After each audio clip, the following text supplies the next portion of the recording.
असत्य पर सत्य की जीत। सत्य परेशान हो सकता है, पराजित नहीं। आप पार्षद विपुल भाई सुहागिया चाहे तो मेरे खिलाफ 100 झूठी शिकायतें भी करो, हम डरेंगे नहीं।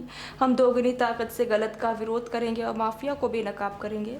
विपुल सुहागिया सूरत नगर निगम वराशा जोन के गलत तरीके से मनगढ़ंत और फर्जी पार्किंग तोड़फोड़ की घटना के मामले में आपके पार्षद विपुल भाई सुहागिया को आज जमानत पर रिहा कर दिया गया। इसी सिलसिले में आम आदमी पार्टी की पूरी टीम विपुल भाई का स्वागत और अभिनंदन करने राजपुर गई थी और जेल से रिहा होने के बाद आम आदमी पार्टी के सभी पार्षदों और पदाधिकारियों ने विपुल भाई को हर तोड़ा और तिलक लगाकर स्वागत किया। फिर पूरी टीम चौक बाजार स्थित गांधी जी की प्रतिमा पर श्रद्धा सुमन अर्पित करने पहुंची।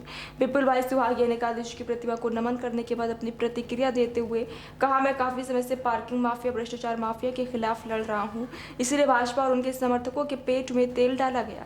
सूरत से दिलीप कुमार यादव की रिपोर्ट।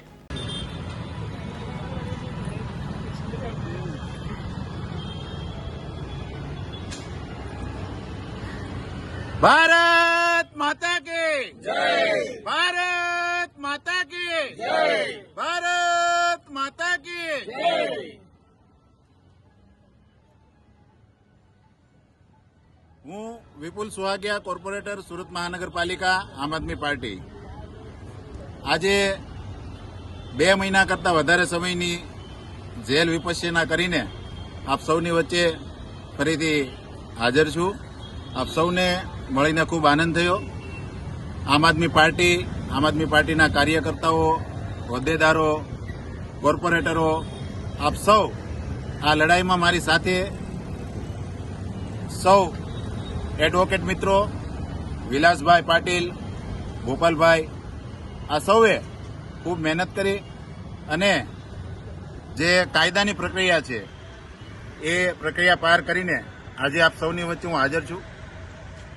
સત્યનો પરેશાન થઈ શકે પણ પરાજિત ક્યારેય થઈ શકતો નથી।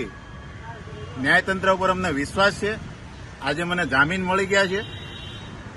અમારી જે એડવોકેટની પેનલ છે, પાર્ટીની લીગલ ટીમ છે, આ સૌએ ખૂબ મહેનત કરી અને જે આ ભ્રષ્ટાચારીઓ, ભારતીય જનતા પાર્ટી, જે અમે પાર્કિંગ માફિયાઓ, ભ્રષ્ટાચારના માફિયાઓ, આ માફિયાઓ સામે જે લડાઈ લડી રહ્યા છે એ માફિયાગીરીને બંધ કરવાની જગ્યાએ વિપક્ષને તોડવાનું જે આ કાવતરાઓ કરીને અમને જેલમાં નાખવામાં આવ્યા, અમારી ઉપર કેસ કરવામાં આવ્યા, એનાથી અમે ડરવાના નથી।